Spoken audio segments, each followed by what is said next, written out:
Hello everyone. আজ সকালে বাজারে গিয়েছিলাম তেঁতুল আনতে, হঠাৎ চোখ পড়লো রাঙা আলুর উপর। তখনই ভাবলাম আজ তেঁতুল দিয়ে রাঙা আলু মাখা করব। তেঁতুল দিয়ে তো আপনারা অনেকে অনেক মাখা করে খেয়েছেন, এবার একবার তেঁতুল দিয়ে রাঙা আলু মাখা করে খেয়ে দেখুন কেমন লাগে। তার জন্য প্রথমেই কিছুটা তেঁতুল জলে ভিজিয়ে রেখে দিন। তারপর রাঙা আলুটা ভালো করে পরিষ্কার করে ধুয়ে খোসা ছাড়িয়ে একটা গ্রেটারের সাহায্যে গ্রেট করে নিন। তারপর পরিমাণ মতো নুন, চিনি, দুটো শুকনো লঙ্কা পোড়া, 3টে কাঁচা লঙ্কা, এবার ভিজিয়ে রাখা তেঁতুলগুলোকে দিয়ে দিন। সামান্য একটু হলুদ, সামান্য সর্ষের তেল, ধনিয়া পাতা কুচি, গন্ধরাজ লেবুর পাতা ছিঁড়ে দিয়ে দিন।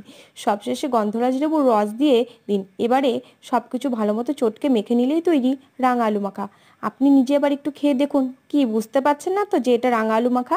এখন যান, বাড়ির সবাইকে মাখাটা টেস্ট করতে বলুন। আর সবার কাছে জিজ্ঞেস করুন, কথা দিচ্ছি কেউ বলতে পারবে না যে এটা রাঙা আলু মাখা।